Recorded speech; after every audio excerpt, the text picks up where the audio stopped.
Me llamo Martín Sánchez González y soy natural de Torrejón el Rubio, Cáceres, en pleno corazón, como llamamos nosotros, del Parque Nacional de Monfragüe, ¿no? Un lugar de referencia, un lugar insigne al que yo quiero mucho.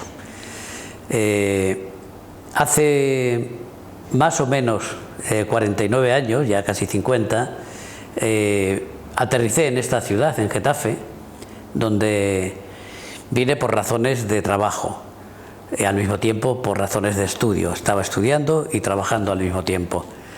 Y ahí empezó mi vida con el contacto de esta ciudad. Ello a través del tiempo y del conocimiento, me puso en situación favorable de constituir un centro de la UNESCO en esta ciudad.